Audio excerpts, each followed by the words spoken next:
शक्ति अवधारणा की परिभाषा दें और सत्ता से इसके संबंधों का वर्णन करें। दोस्तों इस तरह क्वेश्चन एग्जाम में कई बार पूछे जा चुके हैं। सो आज मैं आप सभी के लिए पॉलिटिकल साइंस से काफ़ी इंपॉर्टेंट क्वेश्चन लेकर आया हूँ। सो ये जनरल एंड सब्सिडी दोनों के लिए काफ़ी इंपॉर्टेंट है। सो स्टार्ट करते हैं। क्वेश्चन है शक्ति अवधारणा की परिभाषा दें और सत्ता से इसके संबंधों का वर्णन करें। प्रारंभिक काल से लेकर अब तक यानी कि शुरुआत से लेकर अब तक राजनीतिक विज्ञान विषय में विद्वानों द्वारा शक्ति के महत्व किया जा रहा है, यानी कि राजनीतिक विज्ञान की क्या महत्व है, इसकी क्या क्या शक्तियाँ हैं, इन सभी के बारे में डिटेल से विद्वानों द्वारा देखा जा रहा है और इस पे अध्ययन भी किया जा रहा है। भारत में राजनीतिक विज्ञान के जनक कौटिल्य को माना जाता है। दंड शक्ति जो कि शक्ति का ही एक पर्याय है। दंड शक्ति में यह देखा जाता है कि लोग जब क्राइम करता है, लाइक किसी का मर्डर कर देता है या फिर लूटपाट करता है या किसी भी चीज़ में जो कि दंडित, तो उसको कैसे आइडेंटिफाई करें और उसे किस कैटेगरी में डालें और इस पे क्या दंड होना चाहिए, ये सभी लिखा जाता है। इसी में दंड शक्ति को राजनीति का मूल आधार माना है। एक स्थान पर वे लिखते हैं कि समस्त संसार जीवन का एक मूल आधार दंड शक्ति ही है। यानी कि कौटिल्य का यह मानना है कि समस्त संसारिक जीवन यानी कि संसार में जितने भी जीवन है वह सभी आधारित है दंड शक्ति पर ही। ठीक है। वस्तुतः समस्त भारतीय साहित्य दंड शक्ति के महत्व से भरा है, यानी कि भारतीय साहित्य जितने भी है उन सभी में दंड शक्ति का महत्व लिखा हुआ है, भरा हुआ है। ठीक है। इसके पश्चात राजनीतिक विज्ञान के अंतर्गत भी यह देखी जा सकती है। बेकर के अनुसार राजनीतिक शक्ति अपृथ्वीकरणीय है, यानी कि बेकर के अनुसार राजनीतिक शक्ति जो मिली है उससे अलग नहीं किया जा सकता है, वो एक ही है। और यही कैटलिन ने राजनीतिक को शक्ति का विज्ञान माना है। ब्रेटन रसल ने तो शक्ति को समाज की विज्ञान मूलभूत अवधारणा के रूप में माना है। ब्रेटन रसल ने तो शक्ति को समाज की मूलभूत अवधारणा के रूप में माना है, यानी कि ब्रेटन रसल के अनुसार शक्ति जो समाज का विज्ञान है वह मूलभूत अवधारणा है समाज का। ठीक है। अब देखते हैं शक्ति का अर्थ क्या है एवं इसकी परिभाषा क्या क्या है। सो यहाँ पे है रॉबर्ट ए डहल के अनुसार शक्ति के अध्ययन की प्रमुख कठिनाई यह है कि इसके अनेक अर्थ होते हैं। यानी रॉबर्ट ए डहल के अनुसार शक्ति का अध्ययन में एक कठिनाई प्रमुख है, वह क्या है, इसके अनेक अर्थ होते हैं, यानी कि बहुत सारे अर्थ होते हैं किसके, शक्ति के। वस्तुतः यही है कि वस्तु स्थिति यही है और शक्ति को विभिन्न विचारकों ने अलग अलग रूप से परिभाषित किया है। शक्ति की कुछ परिभाषाएं इस प्रकार है। किस प्रकार है आइए देखते हैं। पहला है रॉबर्ट बाइटेड के अनुसार शक्ति बल प्रयोग की योग्यता है, न कि उसकी वास्तविक प्रयोग। यानी कि रॉबर्ट बाइटेड के अनुसार शक्ति अपने आप में 100% एग्जिस्ट तो करती है पर उसका वास्तविक प्रयोग नहीं करना है। ठीक है। एक उदाहरण दूं तो किसी भी देश के पास मिसाइल है, हथियार है, न्यूक्लियर मिसाइल है, पर क्या होता है, युद्ध होता है तो उसका 100% यूज नहीं करता है। ठीक है। जितना जरूरत है उतना ही यूज करता है। यानी कि अपने आप में तो 100% शक्ति है पर उसका 100% यूज नहीं करना है। कितना यूज करना है उसे उस स्थिति के अनुसार देखकर ही यूज करना है। मैकइवर के अनुसार शक्ति होने से हमारा अर्थ व्यक्तियों या व्यक्तियों के व्यवहारों को नियंत्रित करने, विनिमय करने, निर्देशित करने की क्षमता से है। यानी कि मैकइवर के अनुसार शक्ति होने का हमारा अर्थ ये है कि यानी कि शक्ति तो है पर अर्थ इसका ये है कि व्यक्तियों के व्यवहार को नियंत्रित करना है। यानी कि व्यक्ति का व्यवहार अगर खराब है, वो गलत कर रहा है तो उसको नियंत्रित करना है। विनिमय करने का, निर्देशित करने का, यानी कि जो निर्देश दिया गया है सरकार द्वारा उसे लागू करने का क्षमता होना चाहिए किसमें, शक्तियों में। नेक्स्ट है मार्गन थाउ के अनुसार शक्ति का प्रयोग करने वाला तथा उसके बीच जिन पर इसे लागू किया जा रहा है एक मनोवैज्ञानिक संबंध होता है। शक्ति में वह प्रयोग वस्तुतः सम्मिलित है जिसके माध्यम से व्यक्तियों पर नियंत्रण स्थापित किया जा सकता है, उसे बनाए रखा जा सकता है। यानी कि मार्गन के अनुसार ये कहना है कि मार्गन का कि जिस पर ये लागू किया जाता है, यानी कि कुछ कानून बनाया जाता है जिस पर यह लागू किया जाता है, उसे मनोवैज्ञानिक के द्वारा यानी कि साइकोलॉजी द्वारा उस पर प्रेशर बनाया जाता है कि वो उसे माने। और शक्तियों द्वारा प्रत्येक वस्तु सम्मिलित होता है, यानी कि हर एक वस्तु सम्मिलित होता है जिसके माध्यम से और व्यक्तियों पर नियंत्रण किया जाता है कि वो उसे माने और उसे, जैसे लाइक सरकार अगर ऐसा कोई कानून बना देता है जो कि आप नहीं मानते हो तो सरकार क्या करता है, शक्तियों का प्रयोग करता है, पुलिस का प्रयोग करता है, मिलिट्री का प्रयोग किया जाता है जिसके द्वारा आप पे फोर्सफुली उस कानून को मानने के लिए बाध्य किया जाता है। ठीक है। नेक्स्ट है गोल्ड हैमर तथा सेल्स के अनुसार एक व्यक्ति को उतना ही शक्तिशाली होनी चाहिए जितना कि वह अपने लक्ष्यों के अनुसार दूसरों के व्यवहार को प्रभावित कर सकता है। यानी कि गोल्ड हैमर का यह कहना है कि एक व्यक्ति के पास उतना ही शक्ति होना चाहिए कि वह जितना कि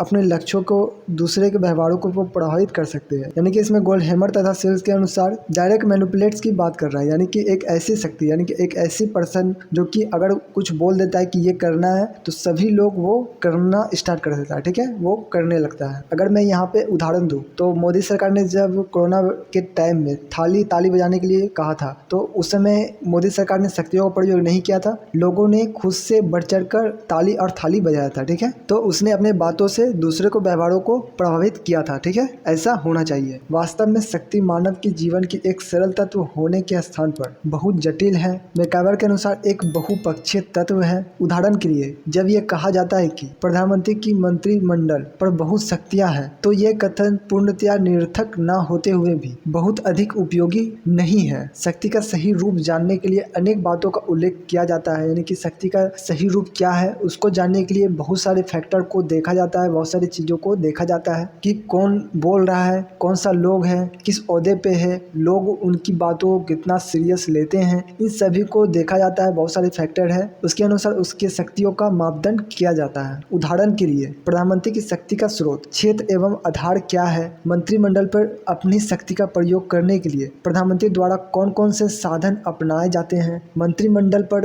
उसकी शक्ति की मात्रा कितनी है तथा शक्ति कितनी व्यापक है। तो यहाँ पे सिंपल है कि प्रधानमंत्री तो कोई भी हो सकता है, पर उसके बातों को कितना सीरियस लेता है लोग, वह सभी बहुत सारे फैक्टर को यहाँ पे ध्यान दिया जाता है। उसी के अनुसार मंत्रिमंडल में उसकी पकड़ कितनी है, इन सभी को देखते हुए उसकी शक्ति का आकलन किया जाता है। निष्कर्ष रूप से राजनीतिक शक्ति के संबंध में 3 बातें कही जा सकती है। प्रथम, राजनीतिक शक्ति धारण करने वाले में उच्च अधिकतम प्रकट होना स्वाभाविक है। दूसरा, राजनीतिक शक्ति का प्रयोग अंततः समाज जनता पर होता है, यानी कि दूसरा में ये कहा जाता है कि प्रधानमंत्री की बातों को जनता कितनी सीरियस लेती है। अगर कुछ प्रधानमंत्री बोलता है तो क्या जनता उसकी बातों को करता है या फिर नहीं करता है, उसे सत्ता का प्रयोग करने वालों की बात माननी होती है। तीसरा, राजनीतिक शक्ति मनोवैज्ञानिक संबंध प्रकट करती है, ना कि भौतिक संबंध। तीसरा यह है कि मानव और प्रधानमंत्री के बीच में एक मनोवैज्ञानिक संबंध प्रकट करती है, ना कि भौतिकी संबंध, ठीक है। शक्तियों का सत्ता के बीच क्या संबंध है, आइए इसके बारे में अब जान लेते हैं। राजनीतिक संगठन उन संरचना द्वारा निर्मित होते हैं जो कि बल के प्रयोग का नियमित करती है तथा सामाजिक सहयोग और नेतृत्व से संबंधित होते हैं। इसमें शक्ति और सत्ता का महत्वपूर्ण स्थान होता है। शक्ति व्यक्तियों, समूह तथा भौतिक परिस्थितियों के प्रतिरोध के होते हुए भी स्वतंत्र कार्य करने की क्षमता का नाम है। यह आदेश देने का क्षमता उसे अपनी इच्छा को प्रभावशाली ढंग से पूर्ण करने की योग्यता के रूप में देखा जा सकता है और यदि आवश्यकता पड़े तो दूसरों पर थोपा जा सकता है, यानी कि जो कहा उसे करना है और अगर नहीं करता है तो उसे उस पर थोपा भी जा सकता है कि आपको करना ही होगा, ठीक है। इतिहास में अनेक ऐसे उदाहरण हैं जिसमें दूसरे राज्य का अनाधिकृत रूप से अधिकृत किया गया है अथवा उन पर विजय प्राप्त की गई है, किंतु बाद में धीरे धीरे उन्हें जन स्वीकृति प्रदान हो गई है, वे सत्ता बन गए हैं। सत्ता के बीच शक्ति वो स्थानीयकृत, वो साधारणात्मक, परिस्थितिजन्य एवं वो निश्चित होती है, यानी कि शक्ति वो स्थानीयकृत होती है, यानी कि एक स्थान से दूसरे स्थान नहीं किया जा सकता है। वो साधारणात्मक होती है, यानी कि ये साधारण नहीं होता है, ये बिल्कुल अलग होता है साधारण से। परिस्थितिजन्य होती है, यानी कि इसकी परिस्थिति को बदला नहीं जा सकता है।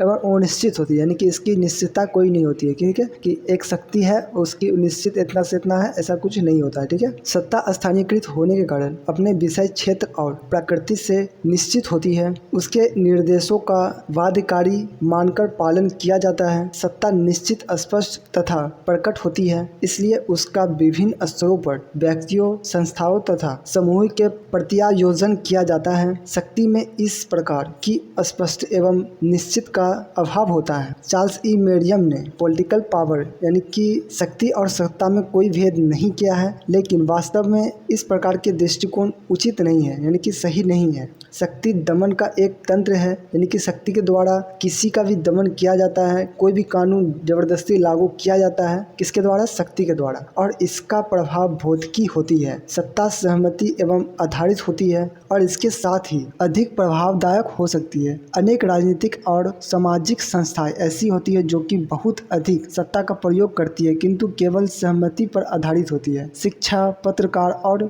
जनसेवक की सत्ता शक्ति पर आधारित नहीं होती है, यानी कि इन सभी के पास पावर नहीं होती है, शक्ति नहीं होती है, पर फिर भी उसका बहुत अधिक सम्मान किया जाता है। राजनीतिक व्यवस्था और संगठनों में अनेक ऐसे उदाहरण मिलते हैं कि वरिष्ठ व्यक्तियों के पास केवल सत्ता और अधीनस्थ या कठिन व्यक्तियों के पास शक्ति, लेकिन ये अवांछित स्थिति ही है। इन दोनों दोनों का उचित संतुलन। राजनीति की एक शासक समस्त ही है जिसमें सफल नेतृत्व के द्वारा ही सुलझाया जा सकता है। राजनीतिक व्यवस्था और संगठनों में सत्ता और शक्ति को सामान्य रूप से संयुक्त किया जाता है और ऐसा किया जाना आवश्यक भी है, क्योंकि अत्यंत लोकप्रिय शासक को भी शासन सत्ता के संचालन के लिए सत्ता और शक्ति दोनों की आवश्यकता होती है। तो सत्ता चलाने के लिए शक्ति चाहिए और शक्ति तब मिलेगी जब आप सत्ता में आएंगे, ठीक है। यानी कि जनता आपको चुनकर सत्ता में लाएगी तब आपको शक्ति मिलेगी, वो शक्ति जो पहले से है। जस्ट लाइक क्रेन या जेसीबी, उसके पास कितनी सारी शक्तियाँ होती है? बहुत सारी। क्या वह खुद से इसका प्रयोग कर सकती है? बिल्कुल नहीं। उसे चलाने के लिए एक स्किल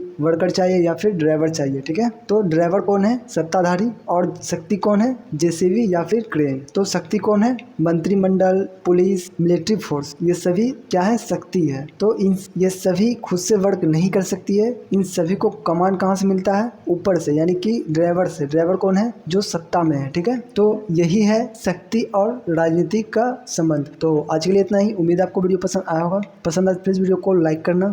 नेक्स्ट आपको कौन सा वीडियो देखना है आप कमेंट कर जरूर बताना। पॉलिटिकल साइंस के ऑब्जेक्टिव क्वेश्चन देखने के लिए आप राइट साइड क्लिक कर सकते हो। पॉलिटिकल साइंस के प्लेलिस्ट को चेकआउट करने के लिए आप लेफ्ट साइड क्लिक कर सकते हो।